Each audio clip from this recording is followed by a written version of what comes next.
या तो last session में हम यहाँ पर हमारा जो कॉर्ड ऑपरेशन है उसमें हमने यहाँ पर जो है ये कुछ यहाँ पर क्या हमारे पास में हमने यहाँ पर ये कंट्रोलर क्लासेस यहाँ पर ये क्रिएट की है। तो एक इशू हो रहा था इमेज के साथ में। तो बेसिकली इमेज का फोल्डर जो है मुझे यहाँ वेब ऐप के यहाँ डायरेक्ट रखना था। मैं वेब आईएनएफ के अंदर रख रहा था मैं यहाँ पर ये। तो जो वॉर फाइल के अंदर जो हमारे पास में जो कंटेंट रहता है,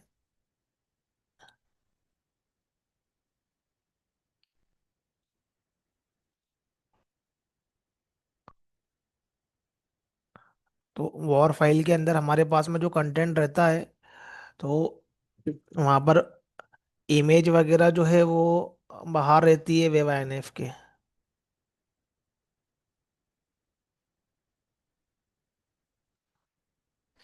तो जब भी हमारे एप्लीकेशन का वॉर फाइल बनता है तो जो हमको इमेज वगैरह जो है वो वेब आईएनएफ के जो है वो बाहर रखना, डायरेक्ट वॉर की लोकेशन पर रखना है यहाँ पर ये।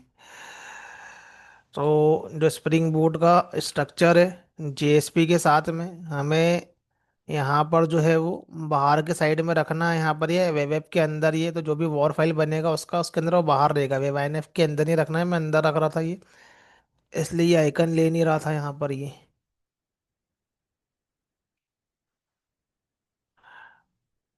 तो लोकेशन उठाएगा कंटेक्स्ट से यहाँ पर। तो हम यहाँ पर एम्बेडेड डेटाबेस तो हमारा यहाँ पर है ये S2 कंसोल, जो कि इसके साथ में ही है।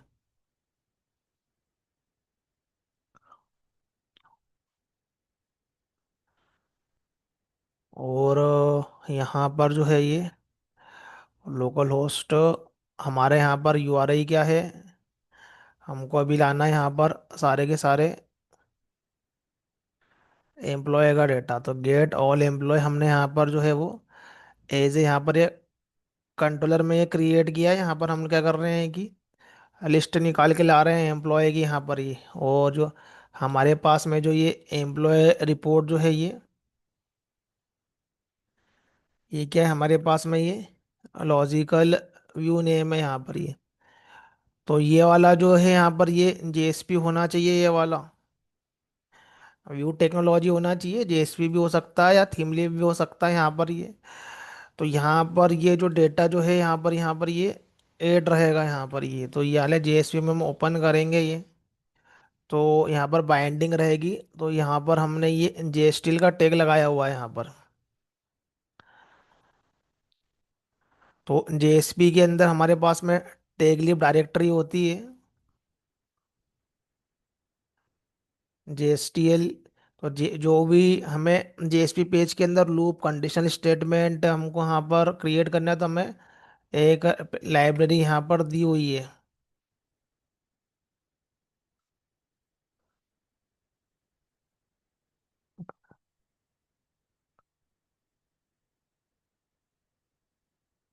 जेएसटीएल लाइब्रेरी।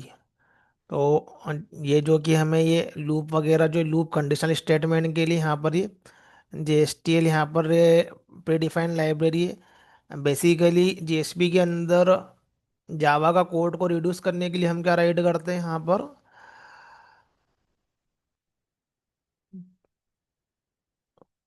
यहाँ टैग लिब डायरेक्टरी। यहाँ से हम लोग टैग क्रिएट कर सकते हैं, खुद के कस्टम टैग खुद को करना है। तो ये टीएलडी फाइल बनाना पड़ती है हमको ये, और वो जार बार बना के उसकी जो है वो वहाँ पर हम ऐड कर देते। तो हम खुद के भी टैग क्रिएट कर सकते हैं यहाँ पर ये। तो खुद को नहीं करना है, पहले से सब दिया हुआ है यहाँ पर ये जीएसपी में। तो सब इंटरनली सर्वलेट में कन्वर्ट होता है, वो जेएसटीएल टैग है। तो उसी को यूज़ करो यहाँ पर। और जेएसटीएल जो है वो यहाँ पर ये जीएसपी के साइड में आता है। और स्प्रिंग फ्रेमवर्क ने खुद के टैग दे के रखे हुए हैं यहाँ पर। तो स्प्रिंग के टैग यूज करेंगे तो काफ़ी सारी हमें क्या मिलेगी, फ्लेक्सिबिलिटी मिलेगी। सब कुछ स्प्रिंग ने हैंडल करके रखा हुआ है। तो कुल मिला के यहाँ पर सारा खेल डेटा बाइंडिंग का है। तो जो भी हमारे पास में डेटा प्रिपेयर हो रहा है वो व्यू के ऊपर बाइंड होना चाहिए यहाँ पर ये।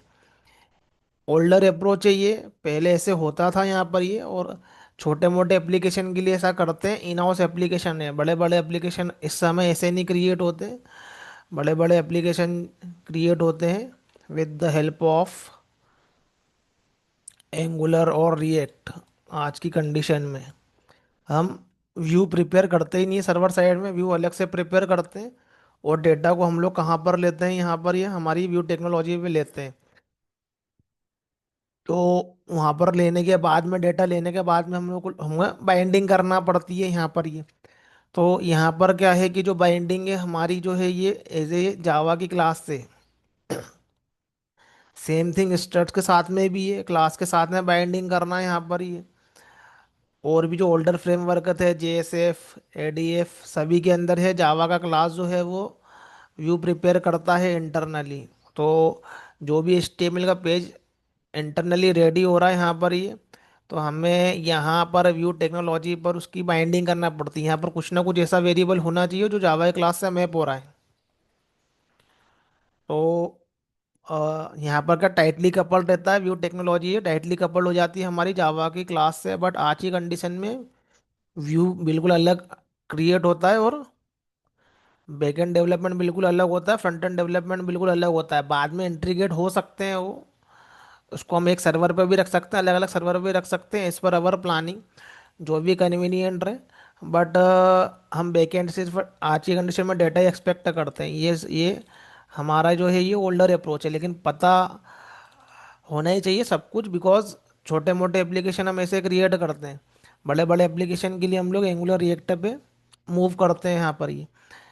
फिर उस पर CI/CD लगाना, फिर वो करना, उसकी प्लानिंग करना, वो उसमें थोड़ा सा काम अलग हो जाता है।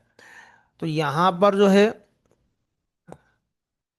इस टाइप से हम एप्लीकेशन क्रिएट भी करेंगे तो हम लोग माइक्रो सर्विसेज आर्किटेक्चर अचीव नहीं कर सकते, बिकॉज यहाँ पर व्यू से हम लोग बाइंड है।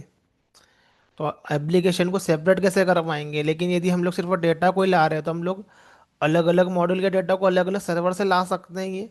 तो वहाँ पर माइक्रो सर्विसेज आर्किटेक्चर लग सकता है, इस कंडीशन में माइक्रो सर्विसेज आर्किटेक्चर लगेगा भी नहीं।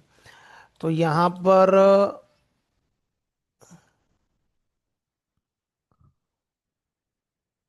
अभी कर रहा हूँ मैं गेट ऑल ऑल एम्प्लॉय। तो जैसे ही मैंने URL हिट किया मेरे पास में ये डेटा आया ये। पहले ये आइकॉन आ नहीं रहा था क्योंकि ये आइकॉन जो था ये वेब INF के अंदर डला हुआ था यहाँ पर ये। तो अभी फिर से मैं इसको रिफ्रेश करूंगा तो आइकॉन यहाँ से गायब हो जाएगा ये। तो उसको मैंने यहाँ पर प्लेस किया यहाँ पर ये। तो यहाँ पर ये डिलीट का ये आइकॉन है, PNG फाइल मैंने यहाँ पर ऐड किया यहाँ पर ये। तो उसको फिर से रिफ्रेश करेंगे तो यहाँ पर हमें ये आइकॉन दिखेगा। तो जब भी ब्राउज़र पे काम करो तो एज ए डेवलपर कीबोर्ड से F12 प्रेस करो या इंस्पेक्ट करो यहाँ पर ये। तो ये सब रीड करते आना चाहिए यहाँ पर ये। तो जो भी कॉल जाएगा ये नेटवर्क के अंदर जाएगा, मैं रिफ्रेश करूँगा तो यहाँ पर ये कॉल गया मेरा। तो ये यहाँ पर जो है रिस्पांस में ये वाला HTML निकल के आया। अब ये पूरा की पूरा प्रिपेयर जो है ये बैकएंड में हुआ है। तो देखोगे यहाँ पर तो ये अ, जो HTML जो है हमारे पास में यहाँ पर ये वैल्यू ऐड करके आ रहा है। बट यहाँ पर जब हम लोग उसको JSP में देखते हैं तो JSP में हमने उसको एज ए टैग से अट्रैक्ट किया है। यहाँ पर ये टैग से अट्रैक्ट किया है, लेकिन यहाँ पर क्या है कि पूरा अट्रैक्ट होकर आता है हमारे पास में क्लाइंट साइड में। तो ब्राउज़र इज ए क्लाइंट। तो यहाँ पर पूरा के पूरा डेटा हमारे पास में क्या है कि इटरेट ही होकर आता है। मतलब ये HTML पे जाता है, यहाँ पर डेटा जो है वो नहीं आता है रन टाइम पर। यहाँ पर पूरा का पूरा HTML बनकर आता है, पीछे से प्रिपेयर होके आता है, यहाँ पर कुछ प्रोसेस नहीं हो रहा है। तो ये- पीछे ये इटरेट हुआ, सर्वर पे HTML बना, तो सर्वर पे प्रोसेसिंग का टाइम लगेगा यहाँ पर ये। तो ये सब कुछ हमें जो है वो दिखता है यहाँ पर कितना टाइम लग रहा है, यहाँ पर ये कितना लोड होने में टाइम लग रहा है। तो ऐसे जब बड़े बड़े पेज क्रिएट करते हैं तो ये सब एनालिसिस करना पड़ता है। अभी हमारे पास में ये वाला आइकॉन भी पीछे से आया है यहाँ पर ये। तो यहाँ पर ये हमको ये आइकॉन दिख रहा था, जो भी कॉल कर रहे हैं ये हमको यहाँ पर नेटवर्क में शो हो रहा है ये। कुछ भी इशू आएगा तो यहाँ पर कंसोल में देखेंगे। और एलिमेंट मतलब जब हम लोग इंस्पेक्ट करते हैं तो मैं जो भी एलिमेंट पे ले जाऊंगा तो ऊपर ये सिलेक्ट करके ले जा रहा है वहाँ पर। ये जैसे बॉडी पे लेगा तो पूरा बॉडी सिलेक्ट करेगा, हेडर पे लेगा तो हेडर पे सिलेक्ट करेगा, ये टेबल है तो टेबल पे सिलेक्ट करेगा यहाँ पर ये। फिर यदि इसके ऊपर जो भी स्टाइल लगा हुआ है ये, तो हम वैल्यू को यदि उसकी चेंज करें, नीचे की कुछ वैल्यू को यहाँ पर चेंज करें, जैसे मैंने यहाँ पर 44 कर दिया तो ऊपर से कुछ ना कुछ चेंज हो जाएगा, मतलब साइज छोटा हो जाएगा यहाँ पर। तो पैडिंग, बॉर्डर, मार्जिन, ये सब जो है ये सी एस एस लगाने के वो है। यदि मुझे मार्जिन को कम करना हो लेफ्ट से तो लेफ्ट से बढ़ाएंगे, राइट से करना हो तो राइट से बढ़ाएंगे, ये सब सी एस एस है यहाँ पर ये। तो रिफ्रेश करो अभी। तो ये सब फ्रंट एंड टेक्नोलॉजी के यहाँ पर पार्ट है यहाँ पर ये। तो यहाँ से हम लोग जो है वो मार्जिन, बॉर्डर, पैडिंग देख सकते हैं, और जो भी उसके ऊपर स्टाइल लगा हुआ है यहाँ पर ये, तो यहाँ पर ये लगा सकते हैं। तो अभी मैंने यहाँ पर क्या है कि मैं चैट जीपीटी से पेज क्रिएट किया था, तो थोड़ा बहुत सीएसएस उसके अंदर वो ने क्रिएट करके दिया था यहाँ पर ये। सीएसएस क्रिएट, सीएसएस नहीं रहता यहाँ पर, तो नहीं यहाँ पर ये हेडर पे और टेबल के ऊपर ये सीएसएस लगा के दिया। सीएसएस नहीं लगाना है तो स्टाइल के अंदर से हटा दो, तो पेज सिंपल हो जाएगा, सिंपल टेबल के फॉर्मेट में डेटा हो जाएगा हमारे पास में ये।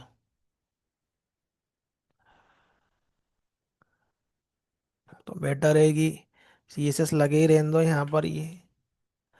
तो ये सब प्रॉपर्टी फाइल लर्न करना पड़ती है सीएसएस के टाइम पर, कैसे सीएसएस में इसके मीनिंग क्या है यहाँ पर ये।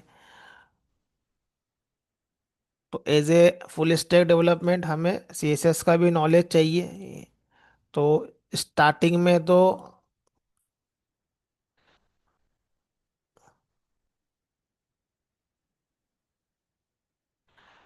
यहाँ पर ये सीएसएस ट्यूटोरियल में से छोटे छोटे एग्जांपल करके लर्न कर सकते हैं यहाँ पर ये। बॉर्डर क्या है, मार्जिन क्या है यहाँ पर ये, बहुत सारी प्रॉपर्टी करते करते आता है सीएसएस। सीएसएस कोई कितना भी सिखा दे, सीएसएस इतनी इजी आता नहीं है, ये करते करते ही आता है, सब प्रॉपर्टी करते करते ही आती है यहाँ पर। ये काफ़ी टाइम लग जाता है इसको लर्न करते करते। तो यहाँ पर हमारा लिए जितना भी ऐसे फुल स्टैक डेवलपर के जरूरी है, तो बेसिक सीएसएस आना चाहिए। लेकिन यदि फ्रंट एंड डेवलपमेंट यदि हम करते हैं, यदि बहुत अच्छा फ्रंट एंड डेवलपमेंट यदि करना चाहते हैं, तो सीएसएस बहुत ही अच्छा होना चाहिए, और टाइम लगता है उसको लर्न करने में। जितना ज़्यादा सीएसएस लगाएंगे उतना ज़्यादा उसकी प्रॉपर्टी समझ में आएगी यहाँ पर ये। तो आगे देखते हैं अभी ये व्यू टेक्नोलॉजी के बारे में। अभी हमारा पर्पस व्यू टेक्नोलॉजी नहीं है। तो यहाँ पर मैंने यहाँ पर ये आइकॉन ऐड किया यहाँ पर ये। तो ये मेरे लिए क्या करेगा, रो को डिलीट करेगा यहाँ पर ये। और हम लोग एक और आइकॉन लेते हैं, एडिट आइकॉन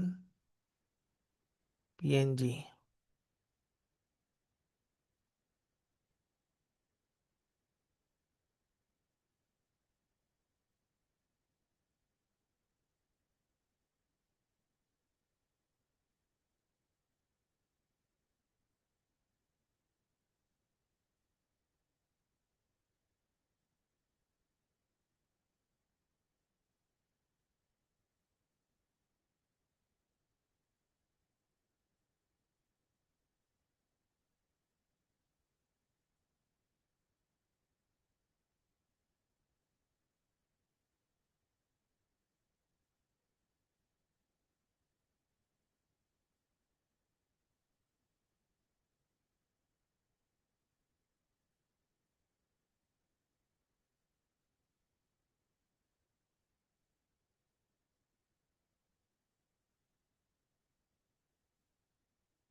अच्छा पुरुषोत्तम पड़ेगी।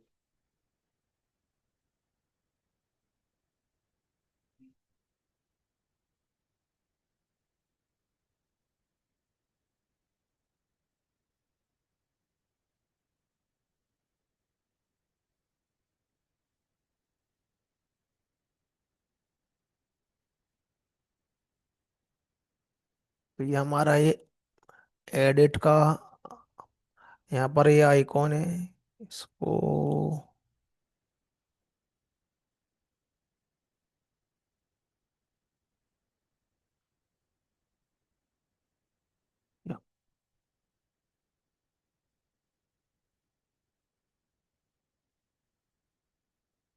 यहाँ पर हमारा एंकर टैग यहाँ पर ये एक जो है ये इसके लिए है। और ये हमारे पास में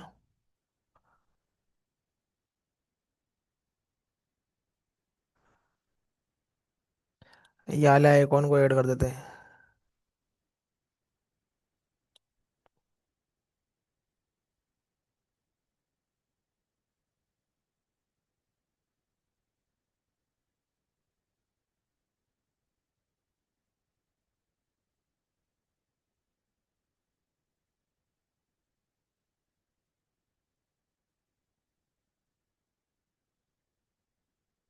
ये प्रॉपर्टी यहाँ पर है, आइकॉन को छोटा करने के लिए, और छोटा करना हो तो और छोटा कर सकते हैं। तो अभी मैं रिफ्रेश करता हूँ इसको। तो यहाँ पर मेरे पास में क्या आ गया, यहाँ पर ये एडिट के लिए आइकॉन आ गया मेरे पास में, ये डिलीट के लिए आइकॉन है।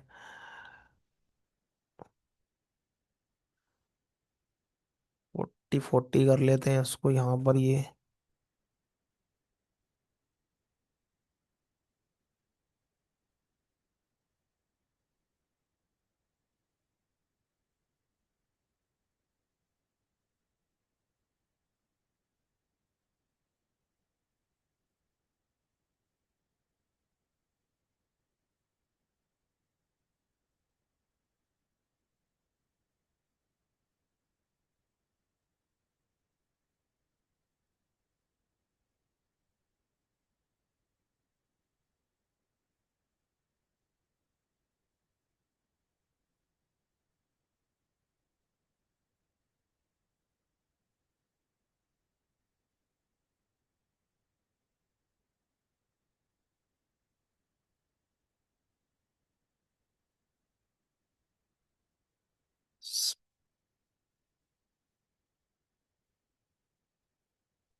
थोड़ा स्पेस आया दोनों के बीच में तो।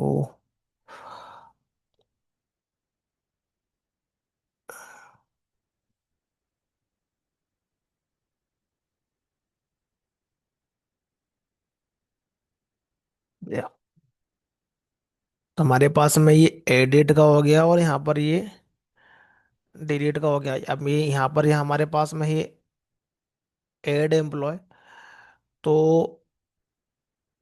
पहला जो फ्लो है हमारे पास में यहाँ पर ये, कि हम यहाँ पर ये ऐड एम्प्लॉय यहाँ पर करें तो हमारे पास में ये पेज क्रिएट होगा यहाँ पर ही। तो यहाँ पर हम क्या कर रहे हैं कि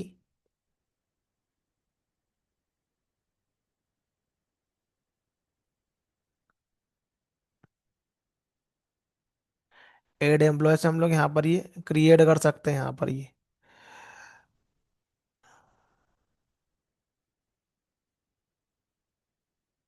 तो मेरा जो ऐड एम्प्लॉय का फ्लो है यहाँ पर, या तो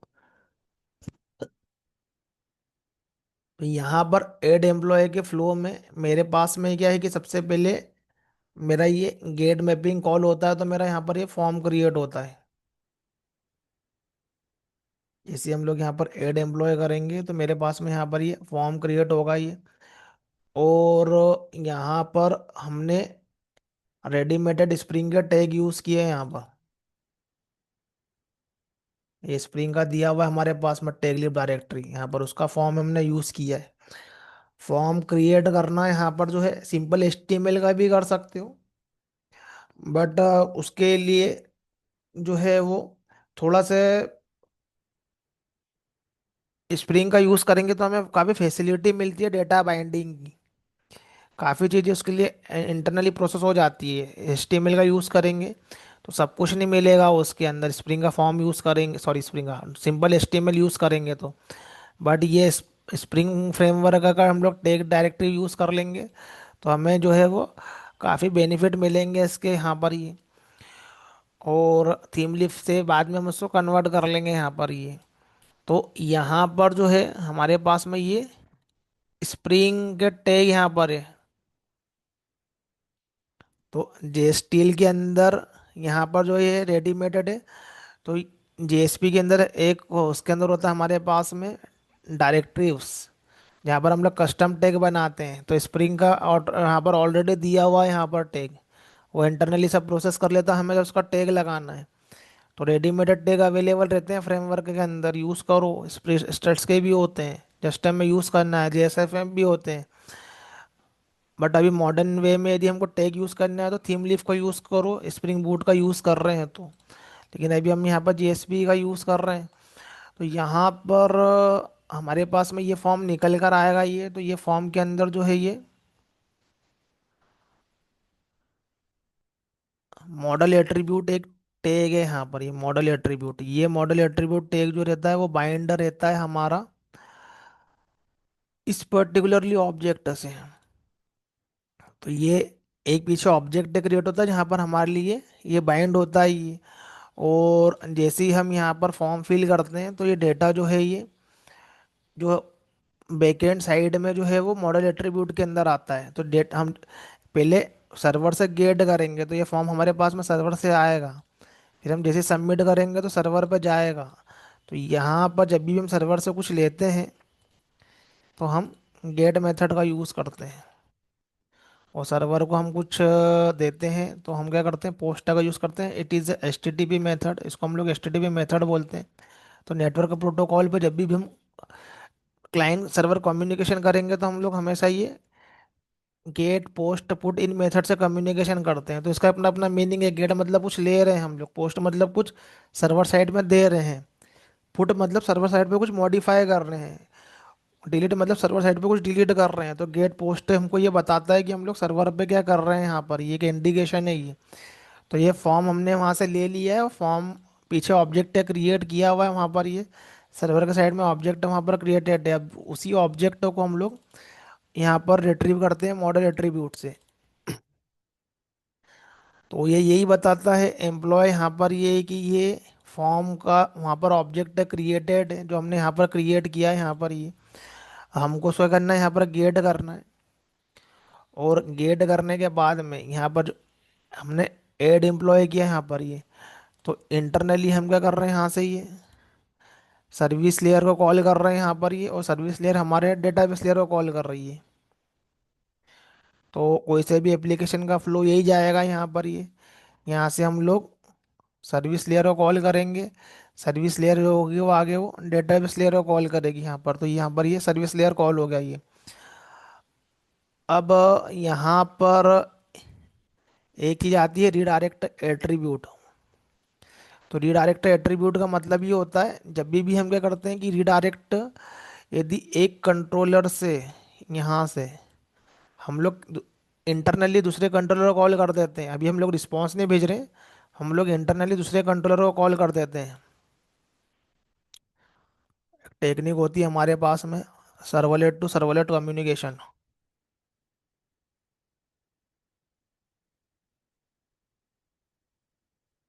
सर्वलेट टू सर्वलेट कम्युनिकेशन उसमें होता है हमारे पास में एक ये फॉरवर्ड करना है यहाँ से, डिस्पैचर सर्वलेट ऐसा कुछ उसका नाम है। वहाँ से हम फॉरवर्ड करते हैं।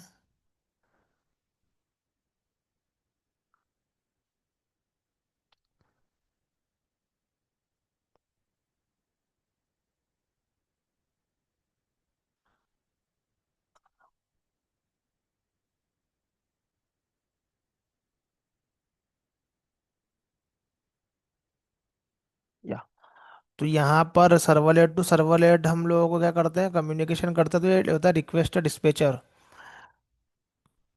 तो यदि हमको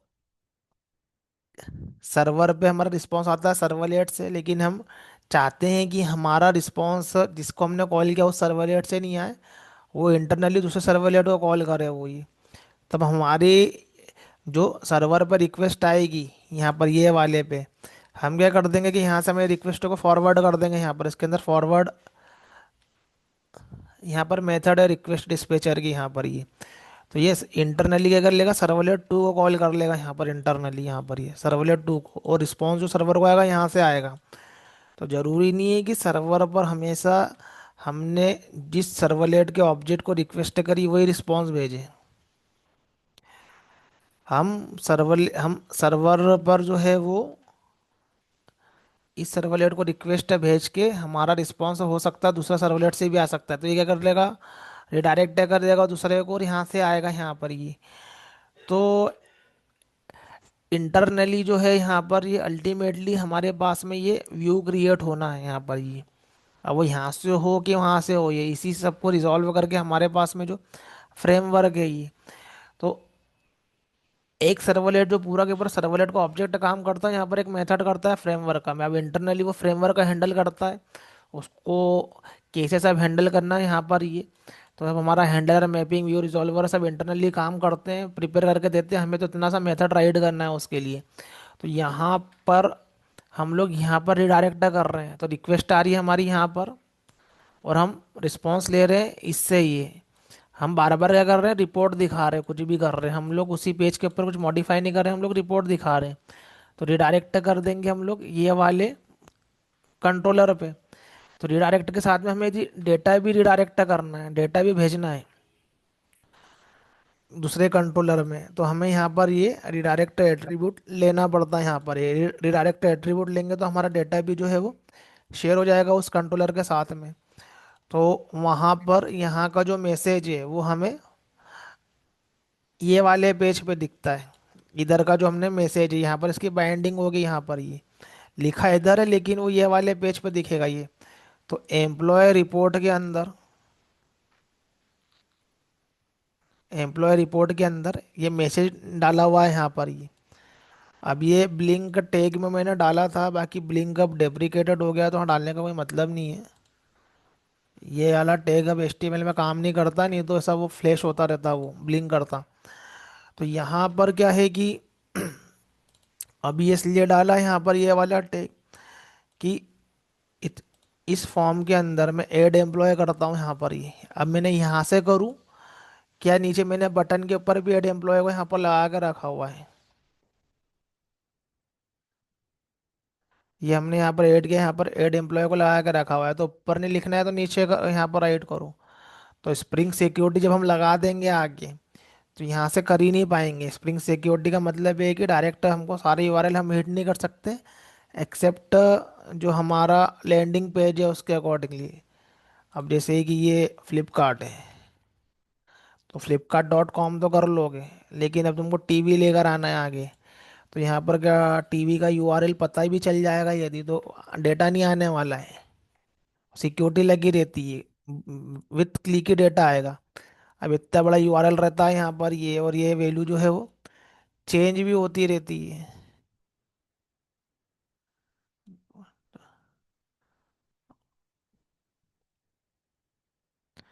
अब इतना बड़ा यूआरएल है, अब कोई किसी को याद भी नहीं रहेगा यहाँ पर ये, तो हैकर्स को इनको मिल भी जाएगा ये, तो डायरेक्ट यहाँ पर रिसोर्स नहीं निकाल पाएंगे, यहाँ पर वो क्लिक से ही निकाल सकते हैं। तो ये सब सिक्योरिटी के पार्ट रहते हैं यहाँ पर ये।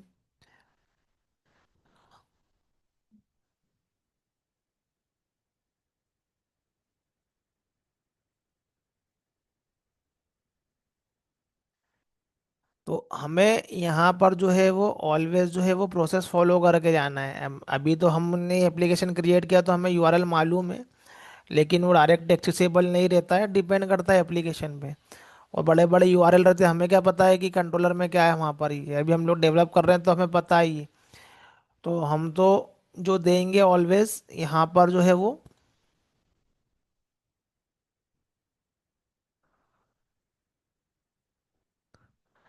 कुछ ना कुछ यहाँ पर हम लोग बटन देंगे यहाँ पर ये। तो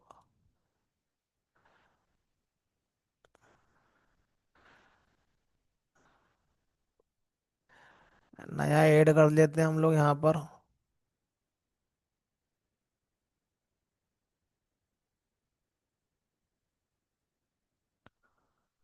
तो हमारे पास में क्या आ गया है ये नीचे डेटा यहाँ पर ये भी आया है ये कि ये वाला एम्प्लॉय जो है वो सक्सेसफुली जो है यहाँ पर ये इंसर्टेड हो गया है यहाँ पर ये। तो मेरा एक इंसर्शन वाला काम कर रहा है और एक मेरा कर रहा है गेट करने वाला, डेटा लाने वाला यहाँ पर ये ऑल एम्प्लॉय का। तो बार बार अब मुझे यूआरएल हिट नहीं करे, मैं एक काम करता हूँ, मेरा इंडेक्स डॉट जेएसपी पेज यहाँ पर क्रिएट करता हूँ। और पुराना वाला है ये। तो यहाँ पर हम हमारे इंडेक्स पे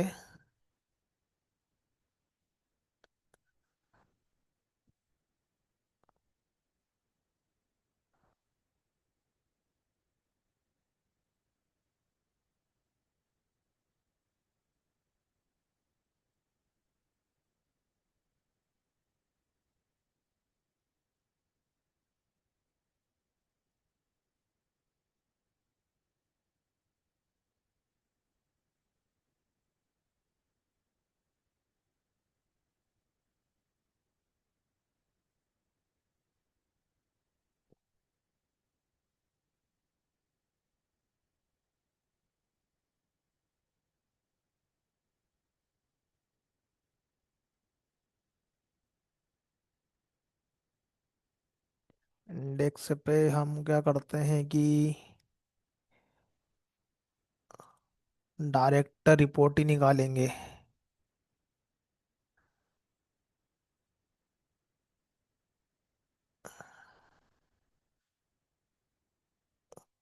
ठीक है। ये हमारा ये यहाँ पर ये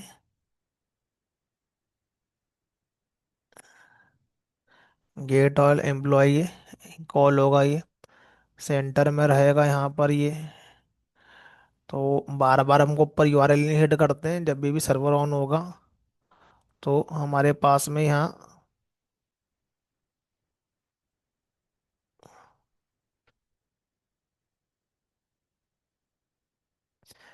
यूजर रजिस्ट्रेशन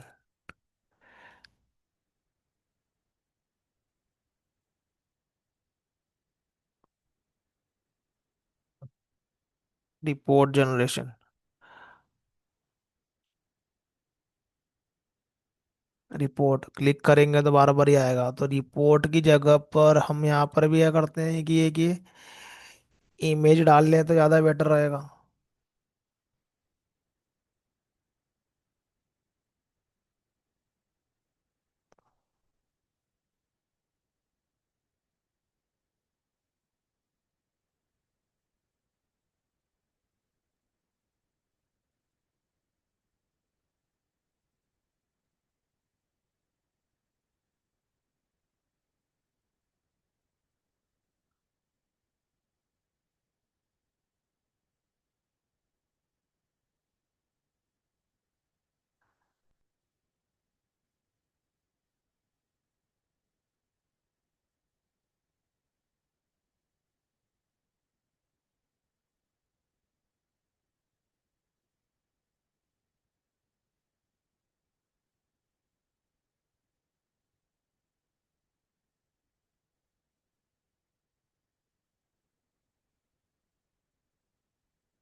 जेपीजी है यहाँ पर ये, बड़ा आएगा साइज में।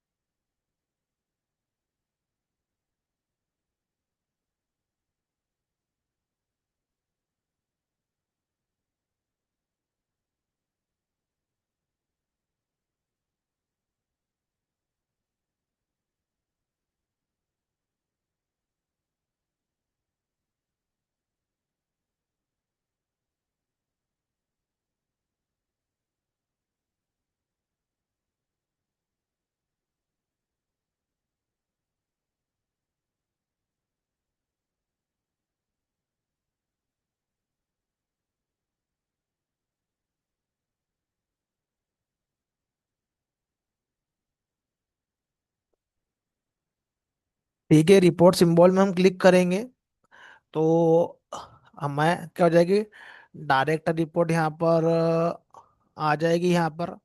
नेटवर्क में देख सकते हैं यहाँ पर ये, तो रिस्पॉन्स में क्या आ रहा है, ये पूरा की पूरा HTML बन के आ रहा है यहाँ पर ये। अब हमें कट ऑपरेशन की दूसरी फंक्शनलिटी पे काम करना है, डिलीशन पर, एडिट पे। तो यहाँ पर हम क्या कर रहे हैं कि डिपार्टमेंट नंबर ऐड कर रहे हैं, लेकिन यहाँ पर हमें क्या हो रहा है, डिपार्टमेंट यहाँ पर ऐसे ऐड कर रहे हैं हम, ये ऐड एम्प्लॉय करो।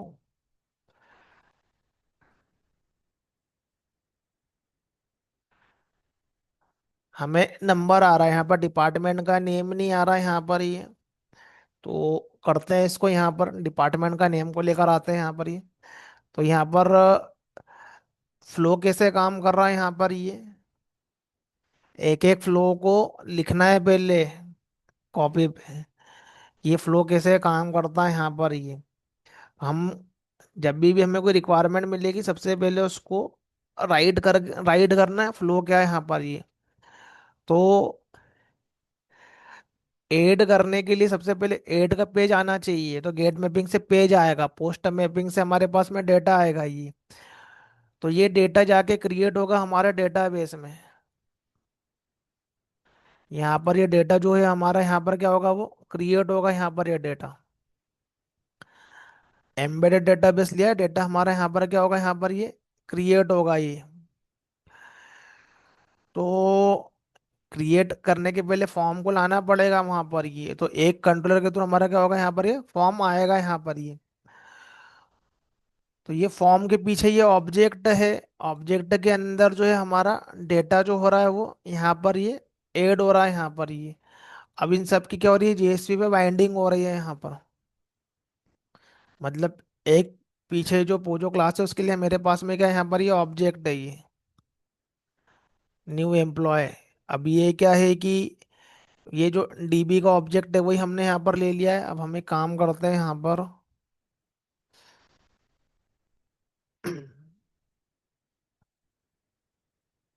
आगे करता हूँ इसको मैं। तो ये एंटिटी वाला बेसिकली जो ऑब्जेक्ट है ये हम लोग डेटाबेस के लिए रखेंगे, और कंट्रोलर के लिए हम लोग दूसरा ऑब्जेक्ट क्रिएट करेंगे। लेकिन अभी यहाँ पर हम लोग एक ही पोजो क्लास अभी ले रहे हैं, हम बाद में चेंज करेंगे, ऐसा करते नहीं है कि एक ही को हम लोगों को सभी जगह करना है यहाँ पर ये। पहले हम लोग डिलीट का फंक्शनलिटी क्रिएट करते हैं क्विकली, ज़्यादा उसमें एफर्ट नहीं लगेंगे। तो पीछे से स्टार्ट करते हैं। तो रिपोजिटरी लेयर पे क्या है कि हमें डिलीट का फंक्शनलिटी तो अवेलेबल रहेगा यहाँ पर। अब आगे सर्विस लेयर पे हमें बनाना पड़ेगा। तो सर्विस लेयर के ऊपर हमें डिलीट का फंक्शनलिटी जो है वो क्रिएट करना पड़ेगा सर्विस लेयर पे। तो पब्लिक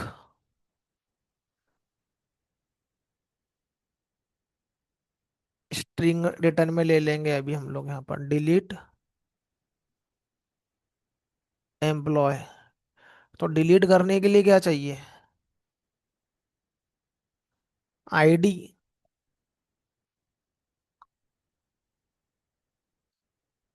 लॉन्ग एम्प्लॉय ID।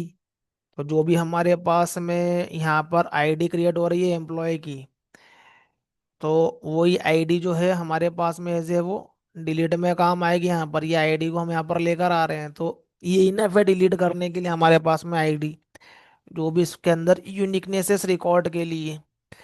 तो ये आईडी को हमें पीछे लेकर आना है यहाँ पर, ये सर्विस लेयर पर ये। तो यहाँ पर हमारा एम्प्लॉय का रिकॉर्ड जो है वो डिलीट हो जाएगा। तो इसका इम्प्लीमेंटेशन यहाँ पर करो, क्या है यहाँ पर इम्प्लीमेंटेशन? कुछ भी नहीं लगेगा इम्प्लीमेंटेशन में, क्योंकि हमारे पास में जेपी रिपोस्टरी ने हमें ये बेसिक ऑपरेशन तो दे के ही रखे हुए हैं यहाँ पर ये। तो डिलीट, तो यहाँ पर ये बहुत सारी मेथड दे के रखी हुई है यहाँ पर, या डिलीट एम्प्लॉय पूरा की पूरा ऑब्जेक्ट भेजना तो ऑब्जेक्ट ही भेज सकते हैं, लेकिन हमको आईडी से हमको डिलीट करना है। तो एम्प्लॉय की आईडी यहाँ पर आएगी, और इसका रिटर्न टाइप वॉइड है यहाँ पर ये। तो जो एम्प्लॉय की आईडी हमारे पास में आई है,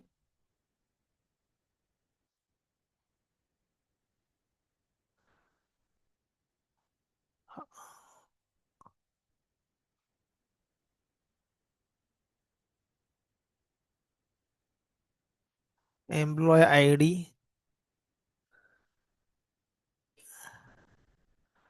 डिलीटेड सक्सेसफुली।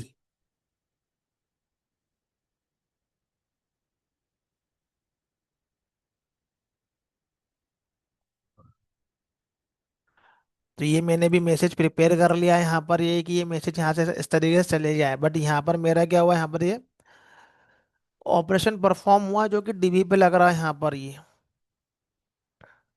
डेटाबेस के ऊपर मेरा यहाँ पर लग रहा है, यहाँ पर ये ऑपरेशन लग रहा है। मुझे कुछ असिंक्रोनस कॉल करना है तो मैं कर भी सकता हूँ, लेकिन यहाँ पर अभी कुछ करना नहीं है यहाँ पर ये, जैसा मैंने एडिशन में बताया था यहाँ पर ये। तो मुझे क्या करना पड़ेगा कि मैं एम्प्लॉय को रिकॉर्ड को मैं डिलीट कर रहा हूँ मैं यहाँ पर ये। तो मुझे कंट्रोलर से कॉल करना है उसको यहाँ पर ये।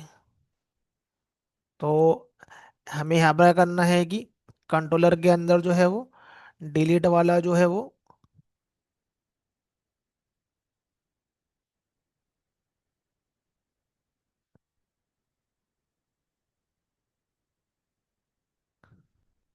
हमें यहाँ पर डिलीट वाला फंक्शनलिटी यहाँ पर ये कॉल करना है।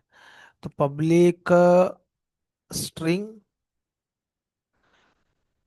Delete employ.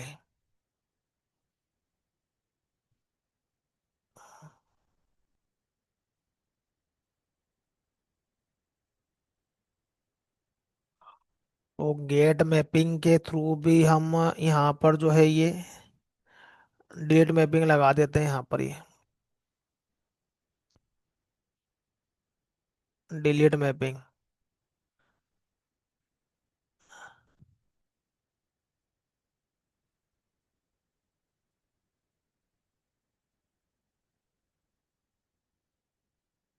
डिलीट एम्प्लॉय,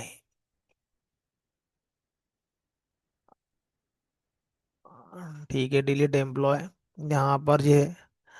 तो यहाँ पर हमें डिलीट एम्प्लॉय करने के बाद में यहाँ पर जरूर कुछ ना कुछ वहाँ से आएगा, तभी डिलीट हो पाएगा। यहाँ पर हम आईडी के बेस पे कर रहे हैं तो वहाँ पर आईडी आएगा। तो डिलीट का हमारे पास में सिंबल कहाँ पर है, यहाँ पर है, ये हमारे पास में डिलीट का सिंबल।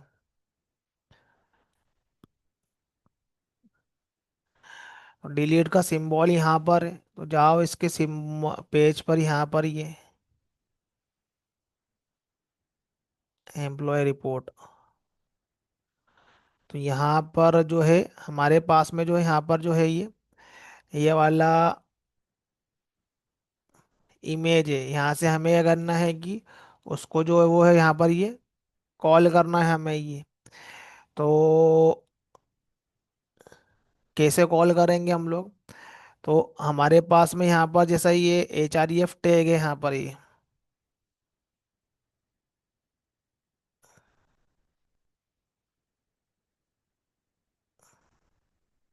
तो वैसा HREF टैग हमको यहाँ पर लगाना है यहाँ पर ये। तो ये क्या करेगा, उसको ये कॉल करेगा यहाँ पर, किसको कॉल करेगा? डिलीट एम्प्लॉय को।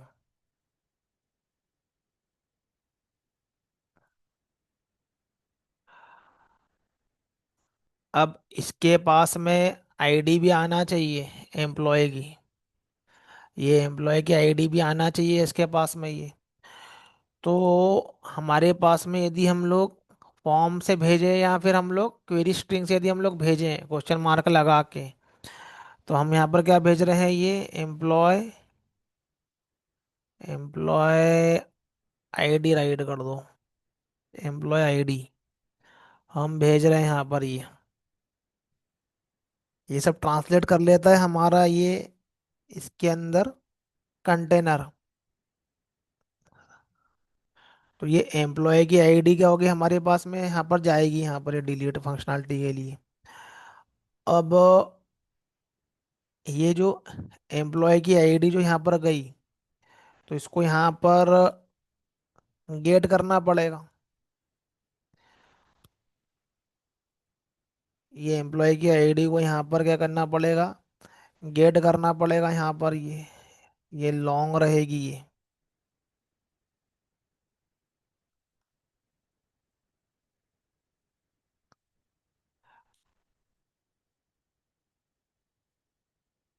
एम्प्लॉय की आईडी को हमको गेट करना पड़ेगा, तो हमारे पास में कौन सा एट्रीब्यूट है गेट करने के लिए। प्रीवियस एग्जाम्पल में देखा था हमने यहाँ पर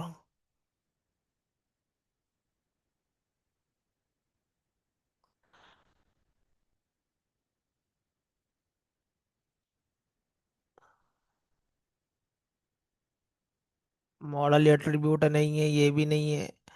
तो हमें पर्टिकुलरली एट्रीब्यूट को गेट करना है, तो हमारे पास में रहता है रिक्वेस्ट पैरम। मॉडल एट्रीब्यूट पूरे फॉर्म के ऑब्जेक्ट को करेगा, रिक्वेस्ट पैरम इंडिविजुअल जो हमारे पास है पैरामीटर है हमको उसको गेट करना है। वो फॉर्म का भी हो सकता है, वो क्वेरी स्ट्रिंग का भी हो सकता है। तो रेडीमेडेड एनोटेशन अवेलेबल है, यही हमारे पास में बेनिफिट है फ्रेमवर्क का। तो रिक्वेस्ट पैरम के अंदर हमें जो है ये वाला एट्रीब्यूट हमें यहाँ पर मिल जाएगा।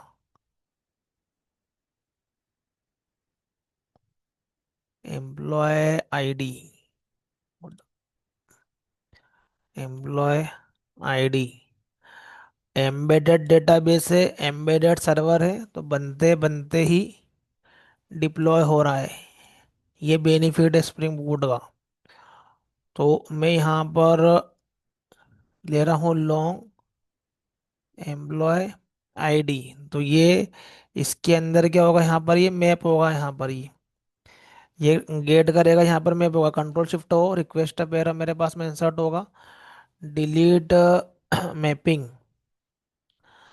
तो मैं यहाँ पर क्या करता हूँ कि जो मेरे पास में रिटर्न है, तो मैं रिटर्न को वापस से रिडायरेक्ट करूँगा आफ्टर द डिलीशन। वापस से क्या करेगा ये, डिलीट करने के बाद पेज को ही लेकर आएगा ये यहाँ पर। तो पहले तो देख लेते हैं कि एट्रीब्यूट आ भी रहा है कि नहीं आ रहा है यहाँ पर। तो या तो मैं डीबग लगाऊंगा या तो फिर मैं यहाँ पर ये एम्प्लॉय आईडी को यहाँ पर प्रिंट करवा लेता हूँ मैं ये। काफी छोटे छोटे एग्जाम्पल करना है तो बड़े एप्लीकेशन में हिंट लगती चल के आ रहा है। देखो सर मैंने चेंज किया, ऑटोमेटिकली सर्वर पर डिप्लॉय हो रहा है, मुझे सर्वर स्टार्ट भी नहीं करना पड़ रहा है because of spring boot.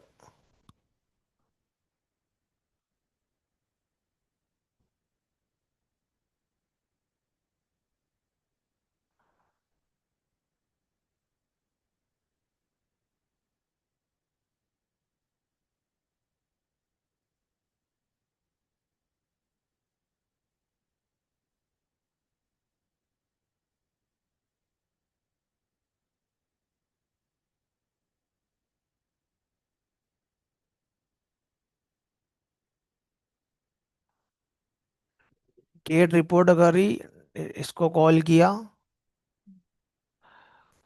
Method not allow 405। Okay.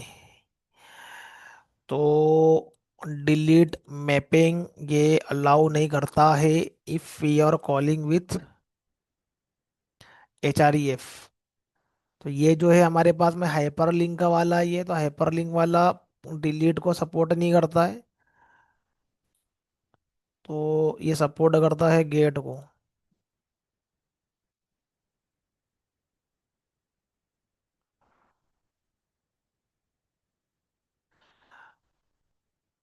तो ऑटोमेटिकली रिफ्लेक्शन आ गया सर्वर पर। तो मैं फिर से इसको क्या करता हूँ, ये रिफ्रेश करता हूँ।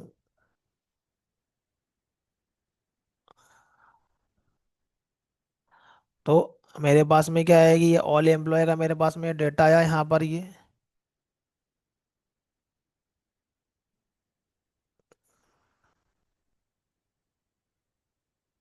डिलीट को हम कॉल करते हैं फंक्शनैलिटी को। तो यहाँ पर देखो, देखो मैं यहाँ पर नेटवर्क को ओपन करता हूँ मैं। इंस्पेक्ट मैंने क्या करके रखा था वहाँ पर कि ये सब लर्निंग करने के लिए कर रहा हूँ, डायरेक्ट में राइट कर देता मैं यहाँ पर। ये सब एनालिसिस करना है यहाँ पर। ये देखो हाइबरनेटिव क्वेरी कॉल हो रही है यहाँ पर, ये सिलेक्शन की यहाँ पर ये आईडी आ रहा है। तो मैंने क्या करा, जैसे डिलीट कॉल किया वैसे ही मैंने यहाँ पर रिडायरेक्ट कर दिया गेट, गेट ऑल एम्प्लॉय। तो बार बार क्या करेगा ये इस इसके ऊपर सर्वर से कॉल आ रहा है, फिर इंटरनली इसको जा रहा है। तो ये वाला पेज बार बार आ रहा है मेरे पास में ये। तो जितनी बार मैं इसको कॉल करूंगा उतनी बार ये इसको कॉल करेगा, और जितनी बार उसको कॉल करेगा उतनी बार यहाँ पर ये सर्विस को कॉल करेगा, सर्विस डाव को कॉल करेगा। तो बार बार ये हाइबरनेट क्या करेगा, क्वेरी जनरेट करेगा यहाँ पर उसकी।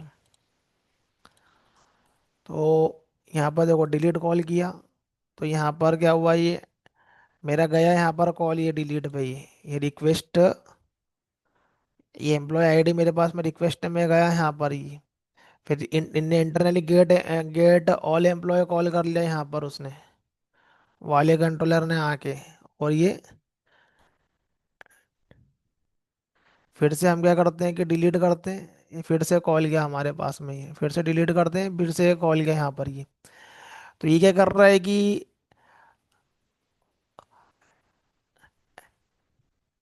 रिक्वेस्ट जा रही है सर्वर पर, वापस यहाँ पर आके क्या कर रही है कि वो पेज नहीं ला रहा है, वो अगली रिक्वेस्ट कॉल कर दे रहा है वो यहाँ पर आके। फिर वापस से हमें क्या दिखा दे रहा है, वो यही वाला पेज दिखा दे रहा है। तो यहाँ पर क्या हो रहा है कि डेटा डिलीट की फंक्शनैलिटी पे बार बार वही आ रहा है, हमको क्या करना है कि डेटा डिलीट करवा देना है अब ये। तो हम क्या करते हैं कि हमने सर्विस लेयर पे लिखा ही हुआ है यहाँ पर, ये सर्विस लेयर का ऑब्जेक्ट हमारे पास में इंजेक्टेड है यहाँ पर, ये ऑटो वायरिंग के थ्रू। तो स्प्रिंग फ्रेमवर्क में क्या होती है, ऑटो वायरिंग होती है। अननेसेसरी इसको हटा दो, और डिलीट वाली फंक्शनलिटी हमने राइट करी जो ये यहाँ पर, ये तो एम्प्लॉय आईडी यहाँ पर पास कर दो ये।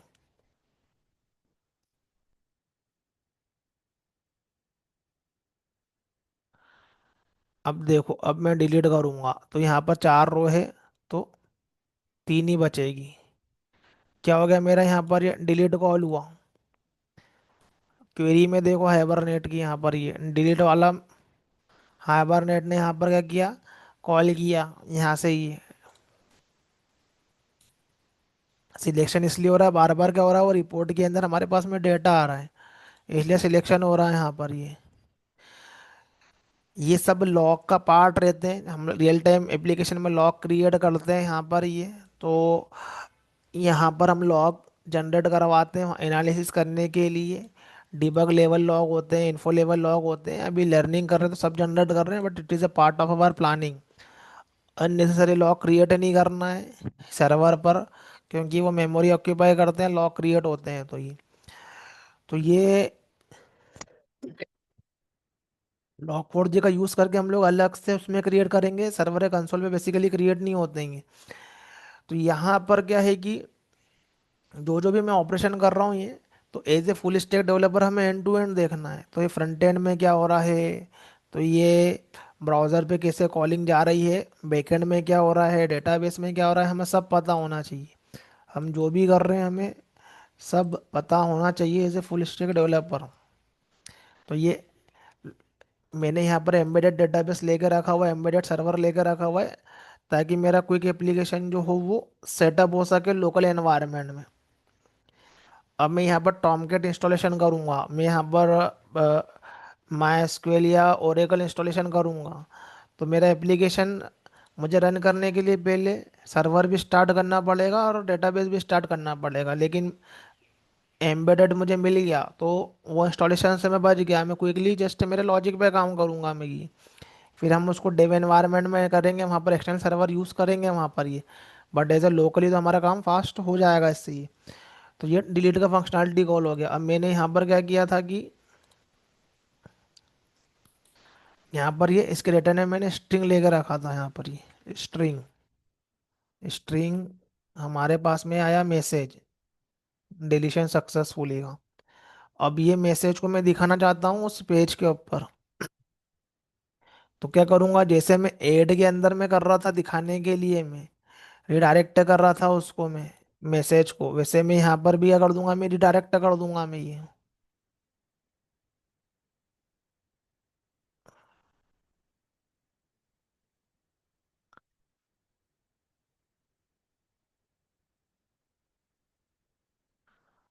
रिडायरेक्ट कर देंगे यहाँ पर हम ये। और ये मैसेज को कॉपी पेस्ट कर लो यहाँ पर ये। तो जो भी इसका रिटर्न आएगा यहाँ पर ये, वही हम वहाँ पर क्या कर देंगे, उसको शो कर देंगे वहाँ पर।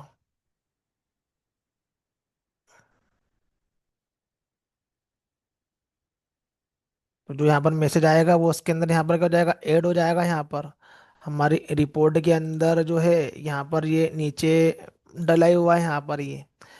तो डिलीट वाले फंक्शनलिटी पे जो भी होगा वहाँ पर वो शो होगा ये। तो देखो डिलीट कॉल हुआ तो नीचे मैसेज आया मेरे पास में, डिलीट कॉल हुआ नीचे मेरे पास में मैसेज आया, ऐड एम्प्लॉय किया हमने यहाँ पर ये। तो इंसर्शन वाला आया है वहाँ पर रिडायरेक्ट करके, डिलीशन किया तो डिलीट वाला आया हमारे पास में।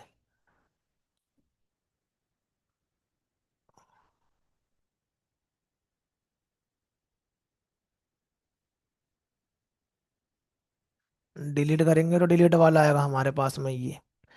तो ऐड करने वाला हमारे पास में हो गया, डिलीट करने वाला हो गया, गेट ऑल करने वाला हो गया हमारे पास में ही। तो हम क्या कर रहे हैं कि हमें सारा की सारा रिकॉर्ड देखना है, तो यहाँ पर ये गेट ऑल एम्प्लॉय यहाँ पर ये। तो जैसे एप्लीकेशन हमारा स्टार्ट होगा तब ये मान के चलो कि ये हमारा ही होम पेज है। तो दोनों के दोनों एप्लीकेशन को यदि हम साथ में क्रिएट कर लें, तो पहले लॉगिन करवाओ, जैसे लॉगिन सक्सेसफुल हो हमारे पास में ये, तो हम होम पेज क्रिएट कर सकते हैं यहाँ पर ये। तो वो यूज़र को ये वाला पेज दिखेगा यहाँ पर लॉगिन करने के बाद में ये। फिर वो क्या करेगा, रिपोर्ट में जाएगा वो यहाँ पर ये देखेगा कौन कौन से एम्प्लॉय यहाँ पर ऐड है यहाँ पर ये। अब बहुत सारी फंक्शनलिटी ऐड कर सकते हैं, लेकिन हमें जो है वो बेसिक कोड ऑपरेशन यहाँ पर बनाना ही है। तो ये हमारे पास में क्या है कि ये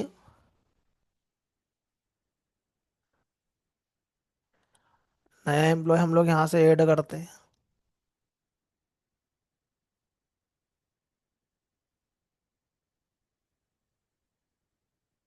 तो यहाँ पर ये इंसर्टेड सक्सेसफुली, यहाँ पर हमने ये मैसेज बना लिया ये। अब यदि हम क्या कर रहे हैं कि एम्प्लॉय को रिकॉर्ड को यदि हम लोग क्या कर रहे हैं कि डिलीट कर रहे हैं।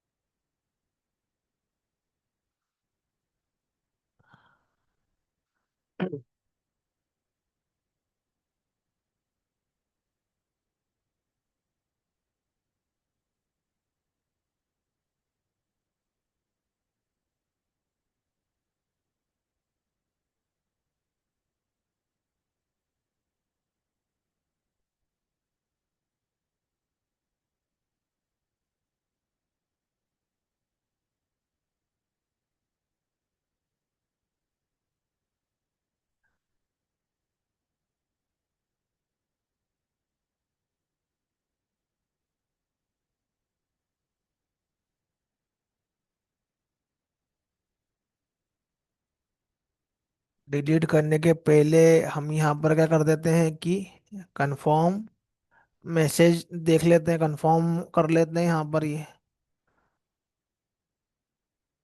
HTML।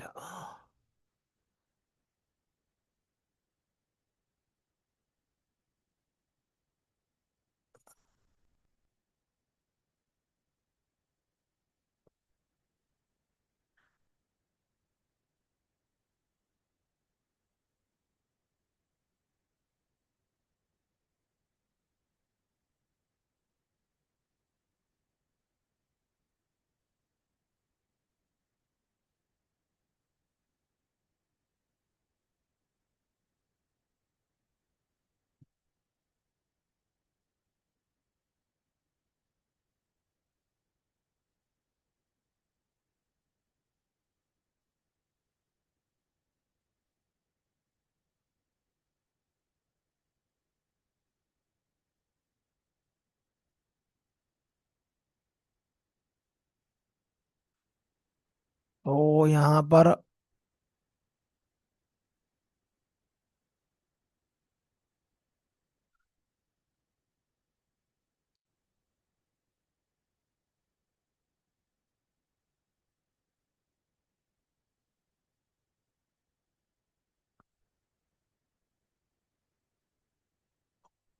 मैसेज डाल देते हैं यहाँ पर ये, do you want to delete,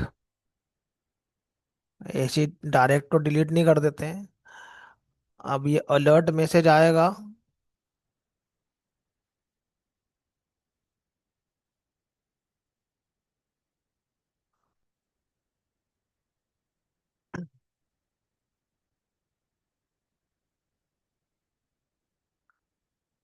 हमारे पास में सर्वर जो है वो डाउन हो गया है। तो क्विकली स्टार्ट हो जाएगा, एप्लीकेशन रन करेंगे तो एम्बेडेड सर्वर क्विकली स्टार्ट होता है। तो यहाँ पर क्या है कि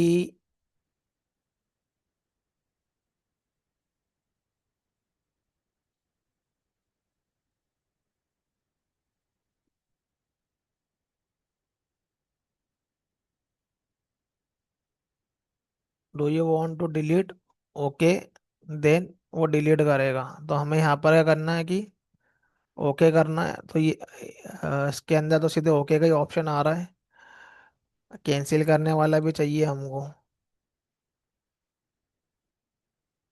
आई थिंक कंफर्म काम करता है, कंफर्म। HTML का ही जो है ये यहाँ पर ये मैसेज है।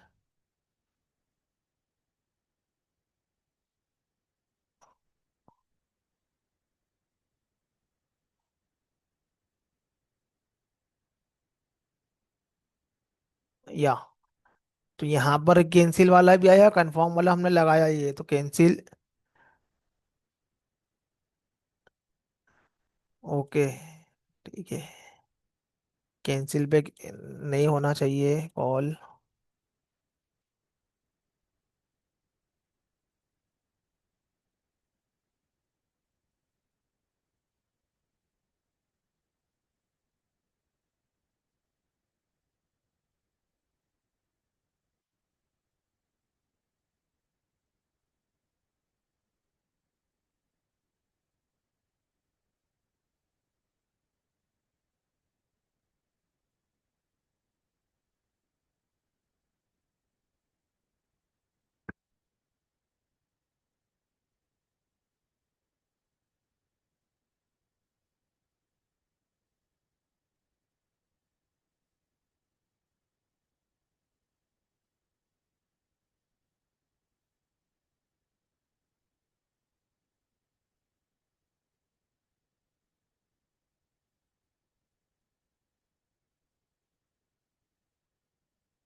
फंक्शन बनाना पड़ेगा इस पे।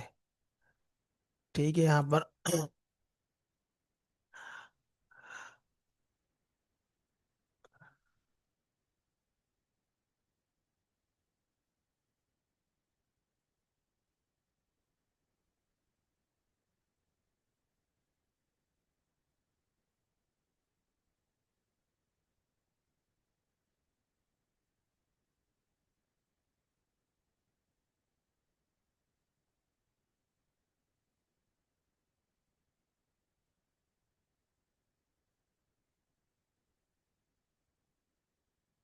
देखते रिटर्न पे काम करता है क्या।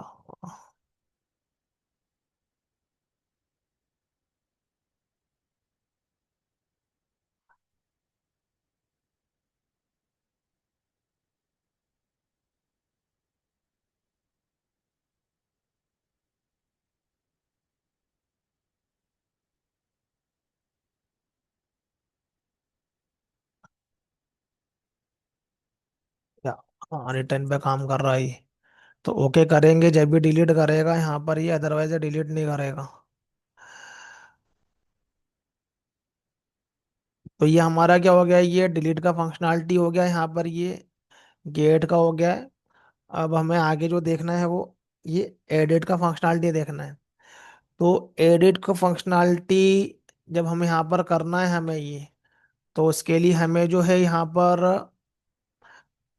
बैकएंड में जो ऑपरेशन हमें परफॉर्म करना है वो बेसिकली वो अपडेट का ऑपरेशन हमें जो है वो परफॉर्म करना है। मतलब हमें डेटाबेस के लेवल पे जो है क्या होना चाहिए हमारे पास में ये अपडेट होना चाहिए यहाँ पर ये। तो हम लोग इसके सर्विस लेयर में जाएंगे। वो बेसिकली पब्लिक स्ट्रिंग, तो हम क्या करेंगे यहाँ पर जो है वो अपडेट का फंक्शनैलिटी जो है यहाँ पर ये क्रिएट करेंगे।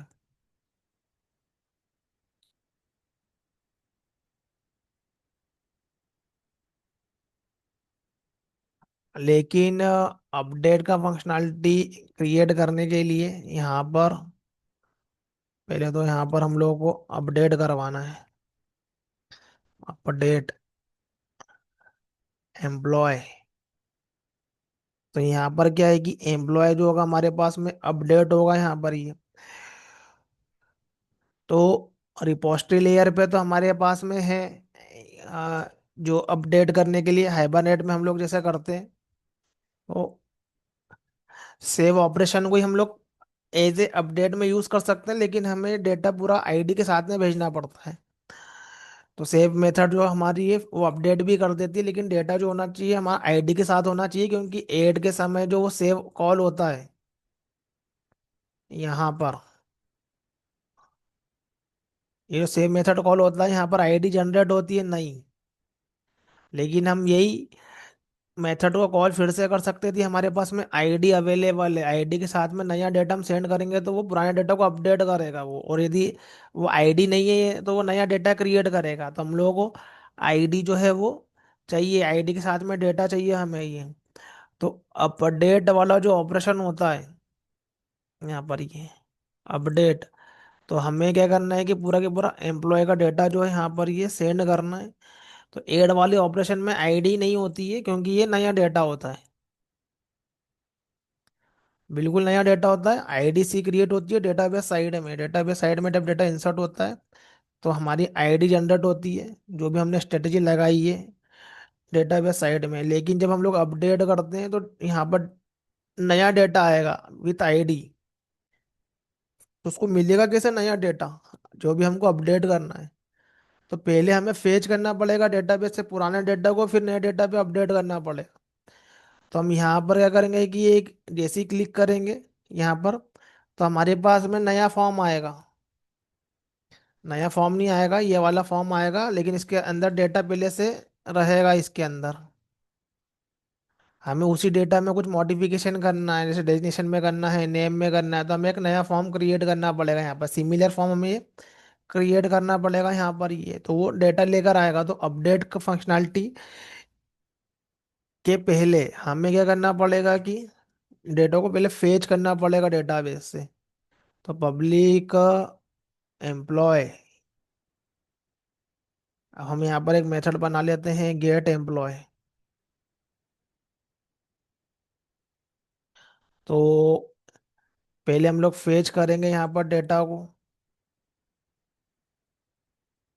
फिर हम लोग अपडेट करेंगे। तो अपडेट के ऑपरेशन में हमारे पास में ये दो मेथड आ जाएगी। पहले तो फेच करो, पुराने डेटा को लेकर आओ, फिर नए डेटा को, जो एडिट किया हुआ डेटा है उसको हमको सेंड करना है यहाँ पर ये। तो जो हमारे पास में ये गेट एम्प्लॉय जो है ये, हमें सबसे पहले क्या करना है कि वो गेट करना है वहां पर।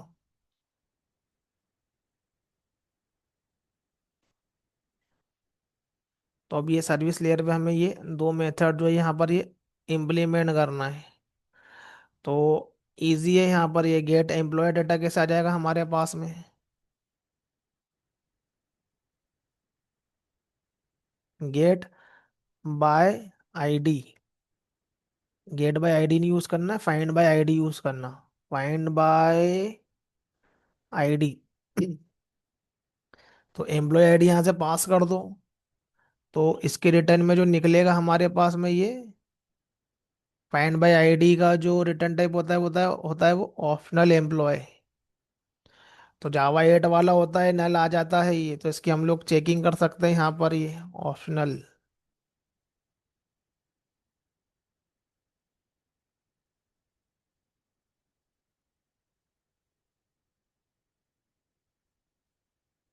ये इसका रिटर्न टाइप है ये। तो अपडेट करने के लिए पहले गेट करना पड़ेगा हमें ये एम्प्लॉय।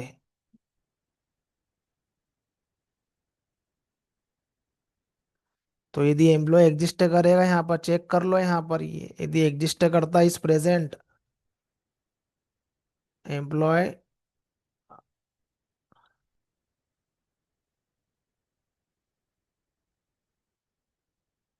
डॉट ऑप्शनल पैरामीटर जो है वो जावा 8 के अंदर है। तो ऑप्शनली में हम लोग गेट रहता है, यदि अवेलेबल रहता है तो हम लोग को गेट मेथड कॉल करके एम्प्लॉय का डाटा निकालना है।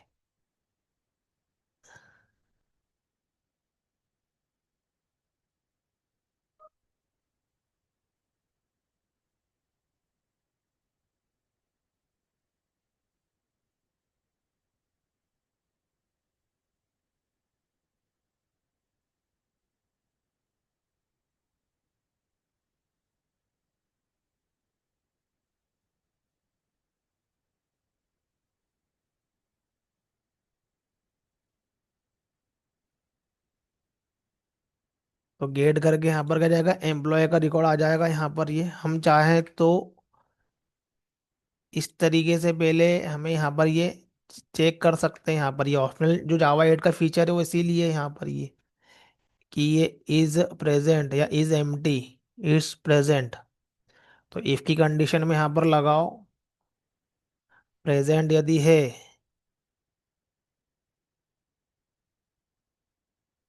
तो एम्प्लॉय का यहाँ पर जो रिकॉर्ड है उसको गेट कर लो यहाँ पर। और प्रेजेंट यदि नहीं है तो फिर नल रहेगा यहाँ पर, चेकिंग के लिए यहाँ पर ऑप्शन के अंदर दिए हुए हैं। तो अभी हम लोग डायरेक्ट गेट कर लेते हैं यहाँ पर ये एम्प्लॉय के रिकॉर्ड को। ये अभी गेट करके पहले लेकर आना है एडिट के ऑप्शन पे। तो क्या करें यहाँ पर ये, तो सबसे पहले तो एक व्यू क्रिएट करते हैं यहाँ पर। तो जैसा एड एम्प्लॉय वाला व्यू है, सिमिलरली हमारे पास में जो है वो एक और व्यू रहेगा एडिट एम्प्लॉय के लिए। Edit employ.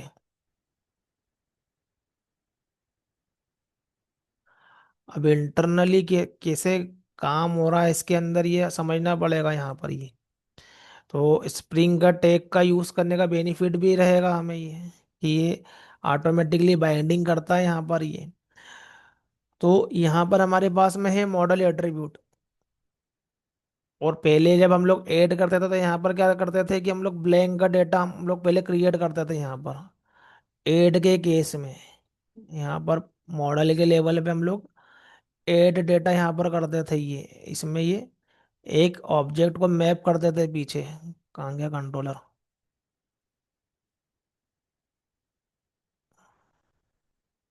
ये रहा हमारे पास में कंट्रोलर, बट अब हमें एडिट करना है। तो कॉपी करो इसको यहाँ पर ये। तो पहले तो फॉर्म लेकर आना है हमको, ये एडिट एम्प्लॉय।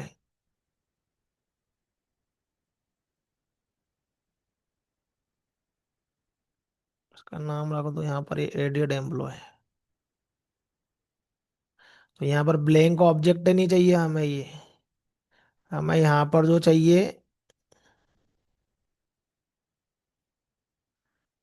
यहाँ पर भी एडिट एम्प्लॉय कर लो। यहाँ पर हमें ये डेटा वाला ऑब्जेक्ट चाहिए। डेटा वाला ऑब्जेक्ट कहाँ से आएगा हमारे पास में? एम्प्लॉय डॉट सर्विस से। एम्प्लॉय डॉट सर्विस के अंदर गेट एम्प्लॉय बाय आईडी।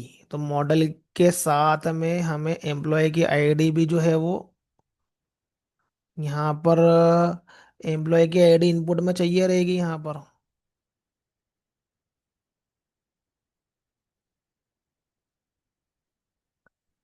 अब एम्प्लॉय की आईडी इनपुट में चाहिए रहेगी तो आएगी कहाँ से? रिपोर्ट के ऊपर हमारा क्या रहेगा कि जो ये ऑल वाला जो है, ये गेट ऑल एम्प्लॉय, तो एडिट के ऊपर हमारा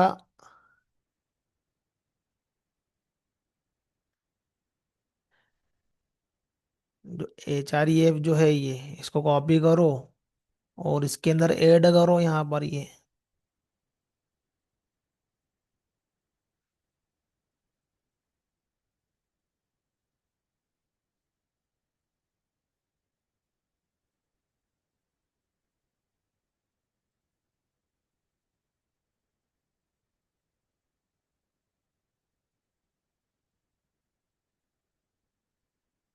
तो यहाँ पर हमने करा यहाँ पर एडिट एम्प्लॉय, तो यहाँ पर हम यहाँ भी एम्प्लॉय की आईडी यहाँ पर पास करेंगे ये।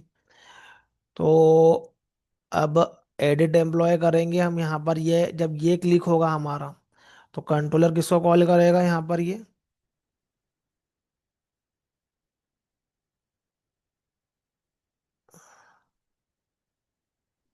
इसको कॉल करेगा यहाँ पर ये। तो ये नल की जगह पर हमें इसको यहाँ पर सेंड करवाना है।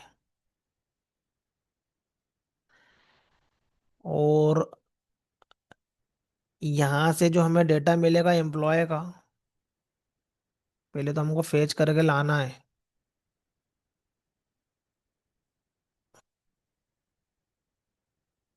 विजुलाइज करना है पूरा की पूरा यहाँ पर ये। तो ये जो एम्प्लॉय का डाटा रहेगा हमारे पास में ये, तो ये नया फॉर्म नहीं है यहाँ पर, ये ऑलरेडी एग्जिस्टिंग फॉर्म रहेगा यहाँ पर ये। नया फॉर्म नहीं है, नया ऑब्जेक्ट नहीं क्रिएट करना है यहाँ पर ये। ऑब्जेक्ट तो रहेगा लेकिन हमें यहाँ पर उसको यहाँ पर जो जिसके अंदर डेटा है हमको वो करना है, ताकि वो हमें UI पे दिखे वो, उसके अंदर का डेटा। तो एडिट एम्प्लॉय, अब यहाँ पर देखो कि जो मेरे पास में जो एम्प्लॉय जो मेरे पास है, मॉडल एट्रीब्यूट जो नेम है यहाँ पर ये, मॉडल एट्रीब्यूट नेम है ये, यहाँ पर ये मैप करेगा यहाँ पर ये मॉडल एट्रीब्यूट नेम मेरा मैप कर रहा है मेरा यहाँ पर ये। तो ये मुझे दिखेगा यहाँ पर ये। मैं इसको जैसी एडिट वाली फंक्शनैलिटी में यहाँ पर कॉल करता हूँ, देखते हैं एडिट वाली कॉल हो भी रही कि नहीं हो रही है।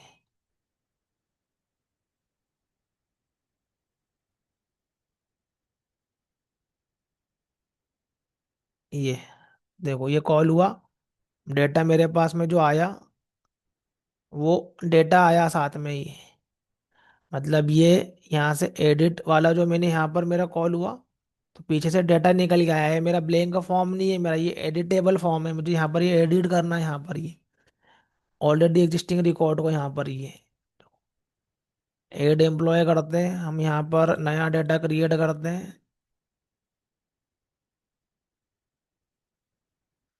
HR वन, तो डिपार्टमेंट नंबर 1010 नया रिकॉर्ड सक्सेसफुली मुझे एडिट करना है यहाँ पर ये। तो ये मेरे पास में क्या है कि ये नया डाटा निकल के आया है मेरे पास में ये।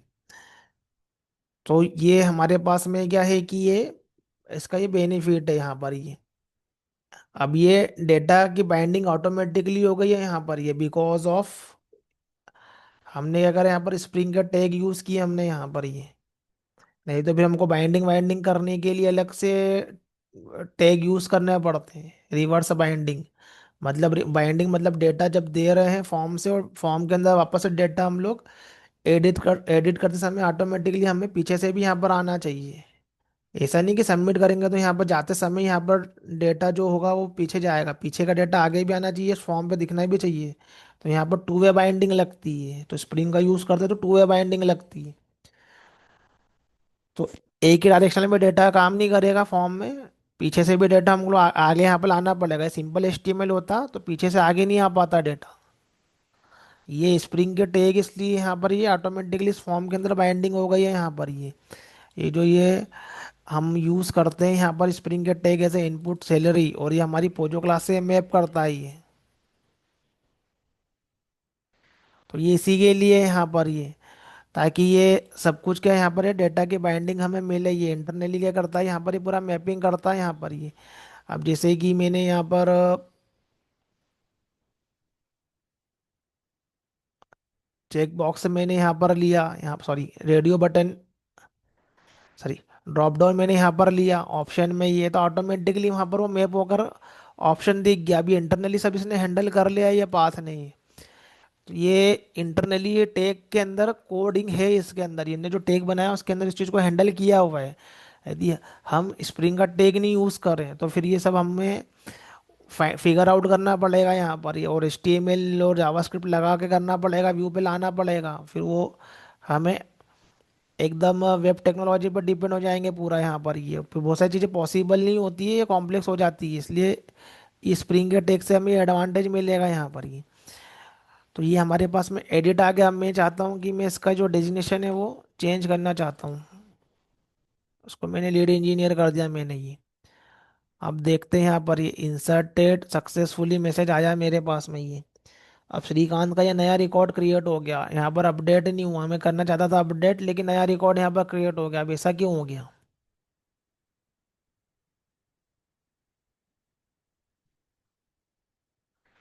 देखो फिर से मैं इसको एडिट करूँ, नया रिकॉर्ड यहाँ पर ये अपडेट करके मैं इसको सेल्स कर देता हूँ यहाँ पर ये। तो ये नया नया रिकॉर्ड डिलीट कर रहा है, नया नया रिकॉर्ड यहाँ पर क्रिएट कर रहा है, यहाँ पर डिलीट ही नहीं कर रहा है। अब अपडेट करना चाह रहे थे लेकिन नया रिकॉर्ड यहाँ पर क्रिएट हो रहा है, मतलब इंसर्ट हो रहा है यहाँ पर ये। ओके, नया ही क्रिएट होगा बिकॉज हमने फॉर्म को अभी एडिट किया है। एडिट एम्प्लॉय के अंदर हमारा जो ऊपर का जो कॉलिंग जो है वो कॉपी पेस्ट कर लिया, लेकिन एड एम्प्लॉय पे जा रहा है हमारा, हमें यहाँ पर ये नया वाला डिटेल क्रिएट करना है, एडिट एम्प्लॉय। तो अपडेट के लिए हमने डेटा को निकाला, लेकिन हमको नया डेटा सेंड करना ही है, तो हमें क्या करना पड़ेगा यहाँ पर ये कंट्रोलर में डेटा को क्या करवाना पड़ेगा, यहाँ पर ये पोस्ट करवाना पड़ेगा। पोस्ट, और पोस्ट क्या करवाओगे, पूरा की पूरा नया डेटा पोस्ट करवाओगे तो जैसा एड में करवा रहे हैं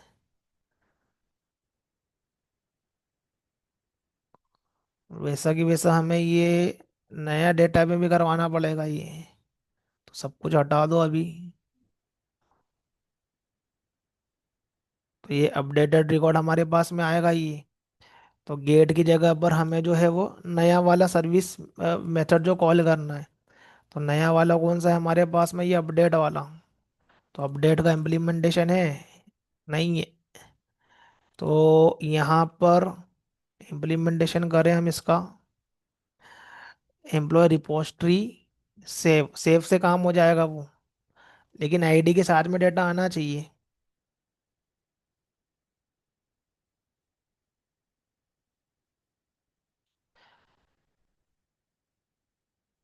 gate employee ID,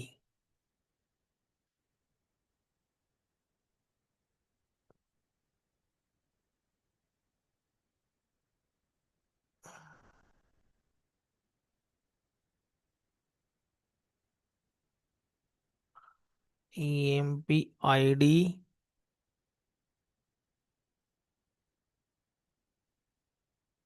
updated successfully.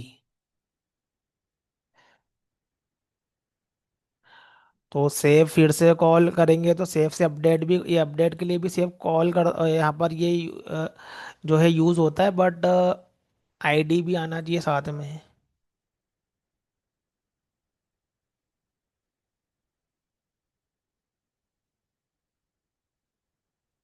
तो हम यहाँ पर क्या करते हैं कि यहाँ पर एडिट एम्प्लॉय यहाँ पर करते हैं, और सर्विस का हमें क्या करना है कि ये अपडेट एम्प्लॉय हम लोग यहाँ से कॉल करेंगे। मैं स्ट्रिंग में इसका मैसेज ले लेते हैं, अपडेट हो जाएगा तो यहाँ पर ये,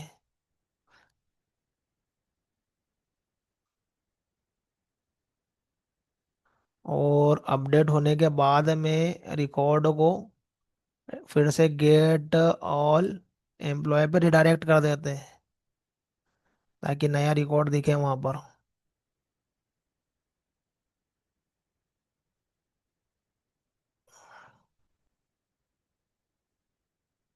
तो हमारा ये एडिट एम्प्लॉय कॉल होगा ये।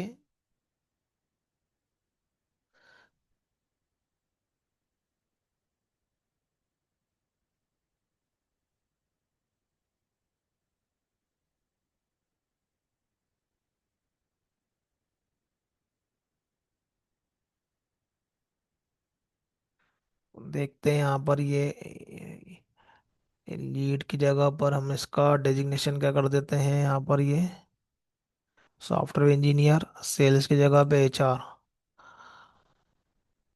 नया रिकॉर्ड क्रिएट हुआ यहाँ पर, अपडेट नहीं हुआ, तो प्रॉब्लम जा रही है हमारे पास में। यहाँ पर एडिट एम्प्लॉय कॉल हुआ क्या, पोस्ट वाला, हाँ पोस्ट वाला कॉल हुआ है यहाँ पर ये। बाकी अपडेट नहीं हो पा रहा है। तो अपडेट नहीं हो पा रहा है तो हम क्या करते हैं, एक बार इसको जो है ये प्रिंट करवा के देखते हैं, क्योंकि आईडी भी चाहिए हमें ये रिटर्न आती हुई, नहीं तो वो अपडेट नहीं करता है। ये नल आ रही होगी आईडी तो फिर वो नए रिकॉर्ड बनाएगा, वो सेव उसका जो सेव फंक्शनैलिटी है वो बना ही ऐसा है। तो यहाँ पर हम लोग फिर से एडिट करते हैं।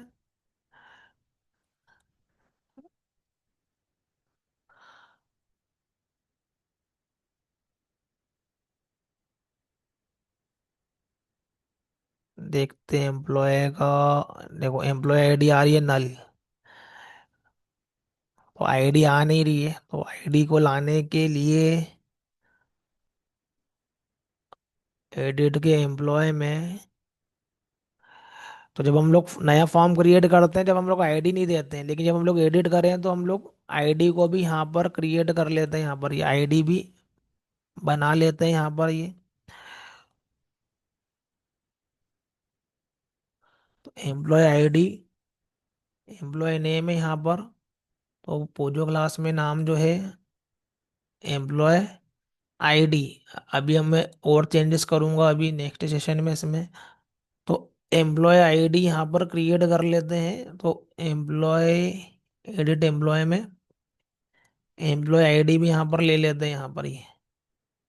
तो आई थिंक ये पाथ में यदि हम लोग डाल देते हैं तो फिर वो पोजो के अंदर मैप हो जाएगी। टैग ही ऐसे हैं उसके ये। और ये रहेगा हमारे पास में, आईडी अपडेट नहीं कर दे कोई तो यहाँ पर उसको रीड ऑनली करो बस, बाकी जो कुछ भी अपडेट करे चलेगा, आईडी अपडेट नहीं होना चाहिए। देखो अब एडिट करेंगे हम यहाँ पर ये। तो एम्प्लॉय का आईडी आया, लेकिन मैंने इस पर क्लिक किया, लेकिन मैं इसमें अपडेट नहीं कर पा रहा हूँ, मैं कुछ भी बटन राइट कर रहा हूँ, कुछ भी नहीं कर पा रहा हूँ, दूसरे को मैं कर लूंगा मैं ये। तो मैं यहाँ पर डबल ई की जगह पर, देखो अब ये अपडेट हो रहा है ये। अब मैं यहाँ पर सारे के सारे क्या करता हूँ, यहाँ पर ये रो को मैं डिलीट मार देता हूँ, एक ही रिकॉर्ड रखता हूँ, तो बेटर अंडरस्टैंडिंग होगी। तो देखो मैंने यहाँ पर क्या करा, डिपार्टमेंट सेल्स, सैलरी भी मैंने यहाँ पर कर दी चेंज। तो देखो यहाँ पर अपडेट हो गया मेरे पास में। फिर से मैं एडिट करता हूँ, मैं यहाँ पर एलेक्स की जगह पे मैं पूरा नाम दे देता हूँ मैं या एलेक्स स्मिथ। डिपार्टमेंट आईडी को हम लोग मॉडिफाई नहीं कर सकते हैं, डेजिग्नेशन को हम लोग कर देते हैं सॉफ्टवेयर इंजीनियर। तो फाइनेंस कर देता हूँ 40 है जिसका ये। तो ये अपडेट हो गया मेरे पास में, ही रिकॉर्ड ही है। तो आईडी नहीं पास हो रही थी, आईडी पास होना जरूरी है। तो मेरा जो सेव मेथड है वो अपडेट के लिए भी वर्क करता है, हाइबरनेट का इंटरनली मैकेनिज्म ही ऐसा है। तो जैसा एड है वैसे ही अपडेट भी काम करता है, बस हमें केयरफुल रहना पड़ता है ये। तो ये हमारा क्या है, ये कट के ये जो है ये ऑपरेशन है यहाँ पर ये। तो अब हम आगे वाले एग्जांपल में वैलिडेशन देखेंगे, इसमें वैलिडेशन कैसा लगता है। और इसको थोड़ा सा और इम्प्रूव करेंगे यहाँ पर, ये कोडिंग स्टैंडर्ड को हम लोग इम्प्रूव करेंगे। ऐसा नहीं है कि एक ही पोजो क्लासेस लेना है। बेसिकली हमें कंट्रोलर के लिए अलग लेना पड़ता है और डेटाबेस के लिए अलग लेना पड़ता है। तो अभी सिंपल सा एग्जांपल इसलिए हमने एक ही के थ्रू कर दिया, बाकी हम लोग उसको और चेंज करेंगे यहाँ पर ये। डिपार्टमेंट नेम लाने का यहाँ पर जो है वो हम लोग डिपार्टमेंट नेम लाएंगे सर, नंबर नहीं लाएंगे, जो सिलेक्ट किया उसी को लेकर आएंगे। तो जितना ज़्यादा कट ऑपरेशन क्रिएट करेंगे उतना एप्लीकेशन में हमें ये स्मूथ रहेगा, ये एप्लीकेशन पे काम करना। तो मैं बार बार क्या कर रहा हूँ कि रिडायरेक्ट कर रहा हूँ, बार बार एडिट करके डिलीट करके ये। और इसमें मैं ये जो मैसेज है उसको मैं ऐड कर देता हूँ मैं ये, अपडेटेड सक्सेसफुली वाला। तो क्या करना पड़ेगा, कॉपी मारो ये रिडायरेक्ट वाला,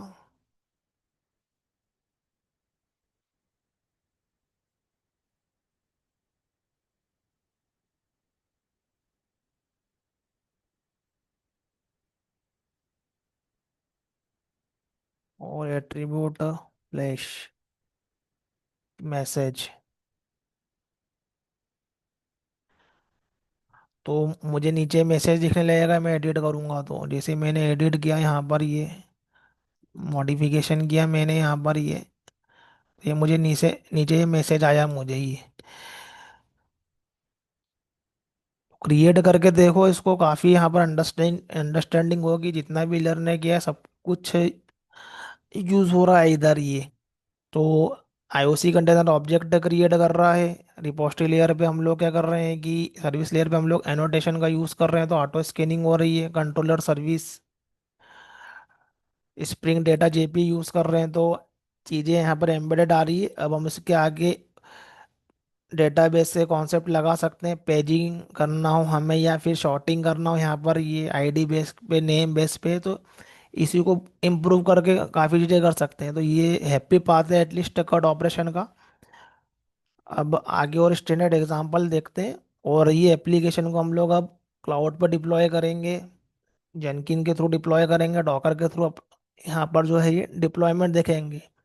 तो एक हमारे पास में अभी डिप्लॉयमेंट है वो एम्बेडेड सर्वर से।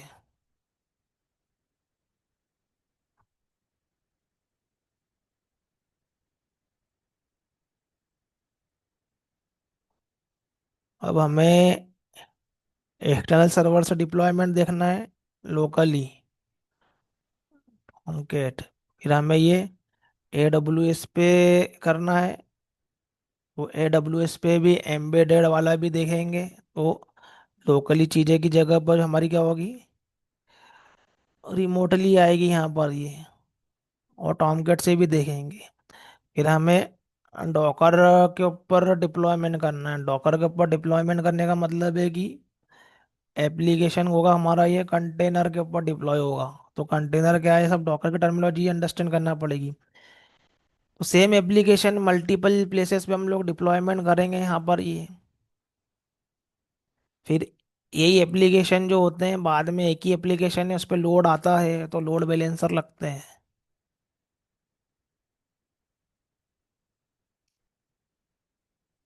और डॉकर का यूज़ करते हैं तो फिर हमें ये कंटेनर टेक्नोलॉजी का यूज़ करते हैं तो हमें ये कुबरनेट के थ्रू लोड बैलेंसिंग करना पड़ती है, मैनेजमेंट करना पड़ता है ये।